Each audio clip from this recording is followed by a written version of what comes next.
Olá, bem-vindo, bem-vinda mais uma vez. Estamos em mais uma videoaula do nosso curso de Matemática Discreta.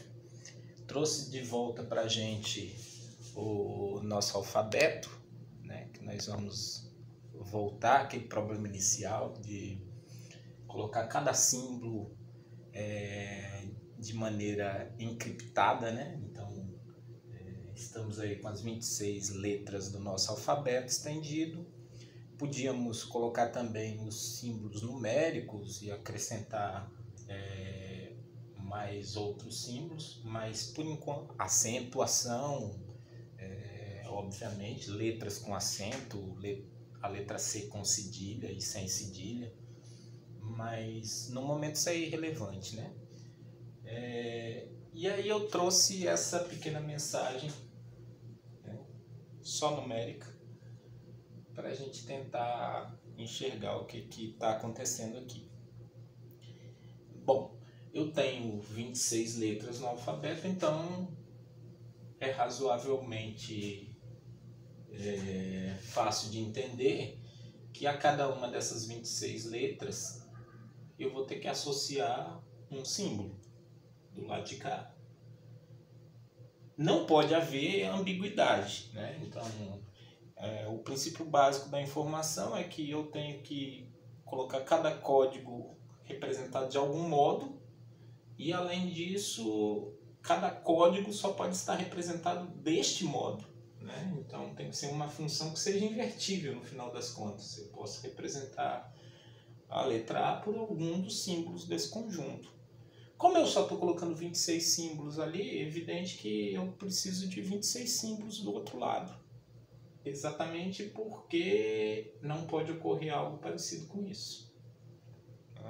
A função tem que ser injetiva, tem que ser 1 a 1. Né?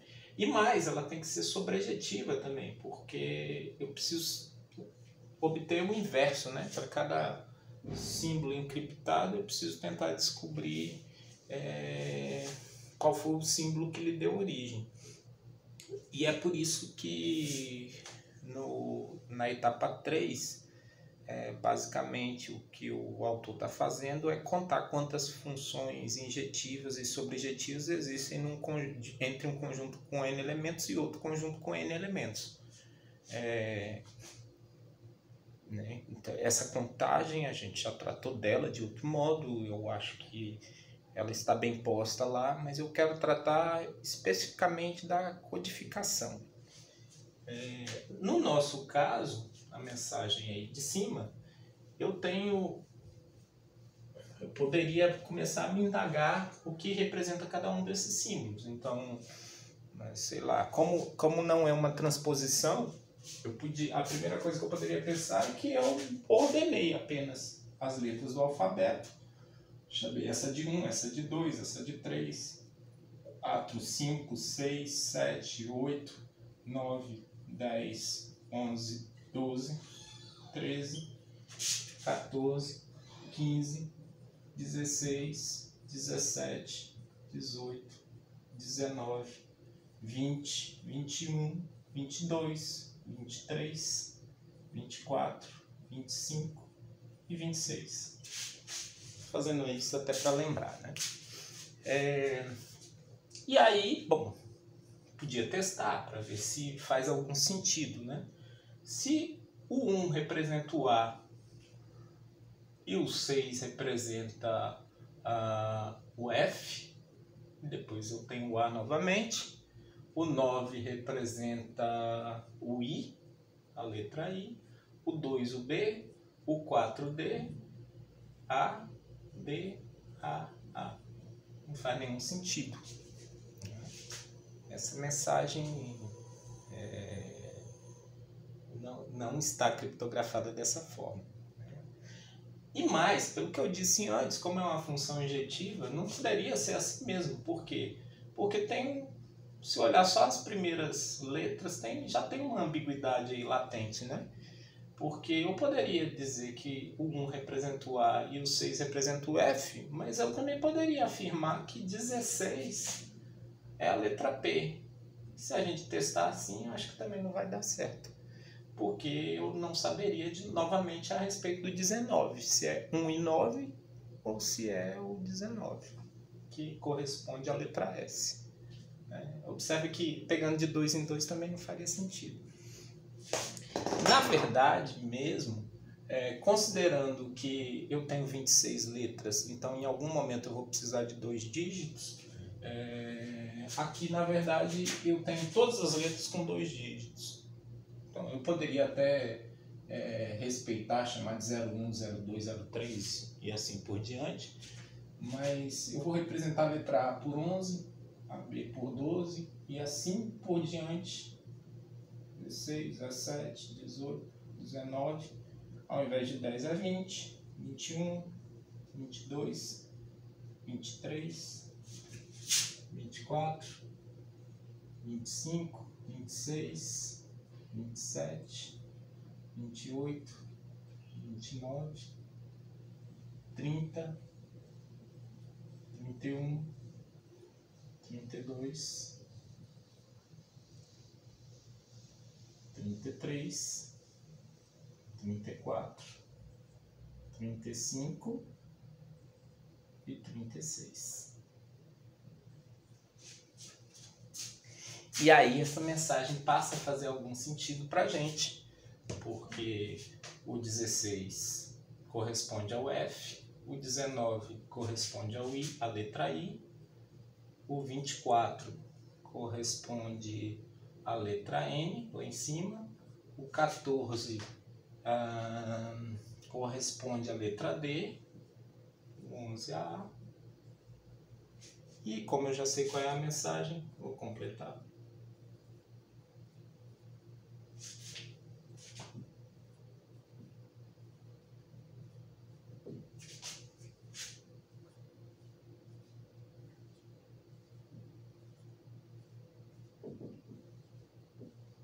Essa é a nossa mensagem.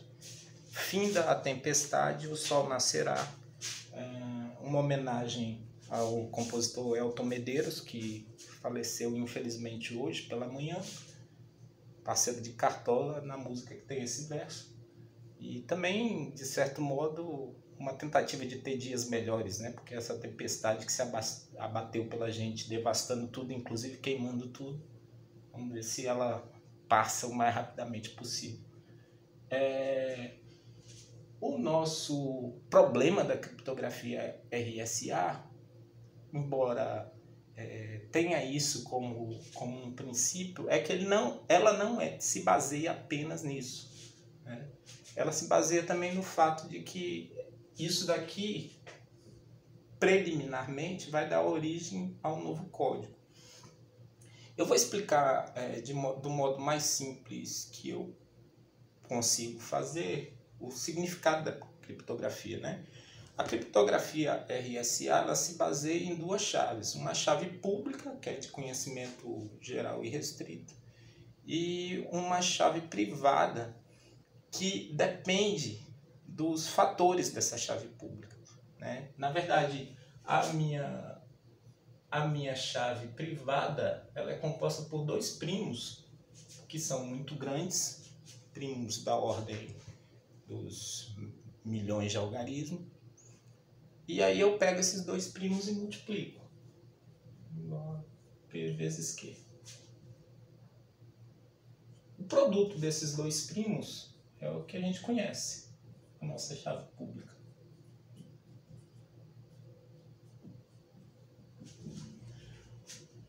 Agora, dados dois primos muito grandes, quando você multiplica e entrega na mão de alguém essa chave, a gente sabe que a fatoração, embora ela seja simples, ela depende do conhecimento dos primos. Então tem que ficar testando.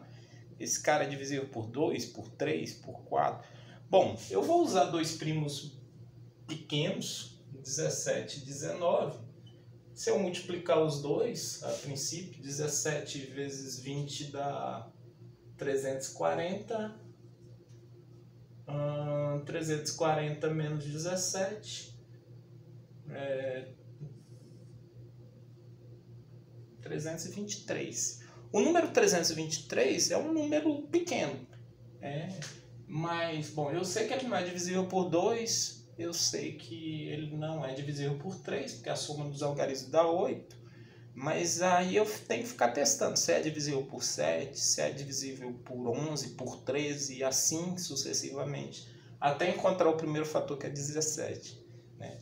Então pense em dois primos muito grandes e aí a gente tentando descobrir o fator do produto dos dois, sem saber quais são os dois primos. Né? Na verdade, eu penso nos dois primos muito grandes e você pensa em quais são os fatores. Isso é extremamente trabalhoso e pode ser tão impossível, pelo menos num tempo finito, quanto o tempo da vida humana, né? E aí o nosso problema da criptografia RSA é que se eu escolho esses primos de uma maneira... na verdade, esses primos dependem de outras coisas, por exemplo, esses primos têm que ser escolhidos, eu não vou entrar nesses detalhes, mas eles têm que ser cônjuges a 5 mod 6. Por quê? Por causa da decriptação, no final das contas, que talvez eu não fale disso hoje. Mas, em geral, esses dois primos, além de serem muito grandes, eles têm que ser cônjuges a 5 mod 6 na teoria, né, da criptografia. Agora, a ideia, ao invés de pegar 17 e 19, só para fazer umas contas, eu vou pegar 3 e 5, 3 e 5, 5 e 7. Né? 3 e 5 dá 15. Aí eu vou evitar 15 e vou pegar 5 vezes 7, que dá 35, dá quase lá, né? Porque a gente tem 36 ali. E aí vou apagar aqui. Só para a gente começar a conversar fiado. A ideia básica é a seguinte: pega uma mensagem,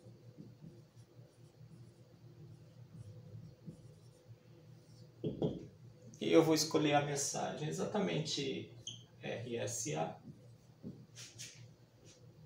Aí, de modo preliminar, a gente pode usar esse alfabeto aí para transformar em números, né? Então, RSA, o R corresponde ao 28, o S corresponde ao 29 e o A corresponde ao 11. Evidentemente que é aleatório, mas a gente escolheu números de 2 algarismos para representar cada letra, né? É porque, de certo modo, eu vou precisar desses números, né? E aí você pode separar esses números em bloco. Pode ser em bloco de 1.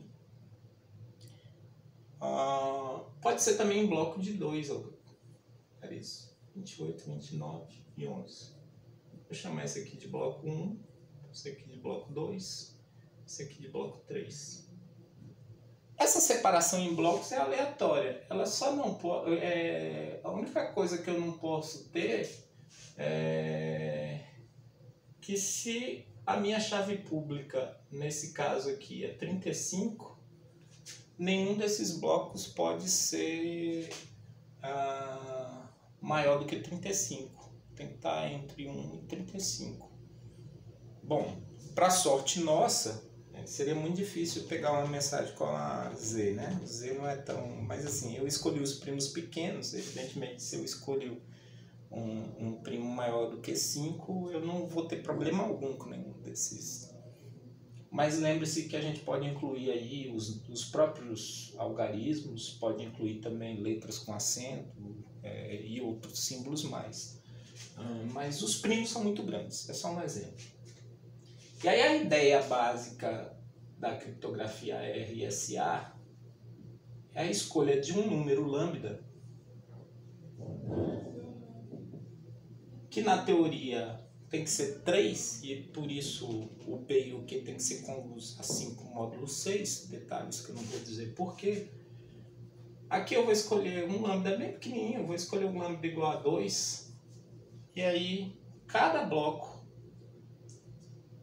vai ter que ficar elevado a esse lambda. E aí eu vou tentar descobrir qual é o resto da divisão do bloco elevado a lambda na divisão pela chave pública, que é 35. Em outras palavras, eu tenho que determinar o que é b elevado a lambda mod 35. Que não esqueçam, 35 é a nossa chave pública, que é o produto dos dois primos, né? Então, o bloco 1, por exemplo, que é 28, eu tenho que levar ao lambda que eu escolhi, 2. E aí eu vou descobrir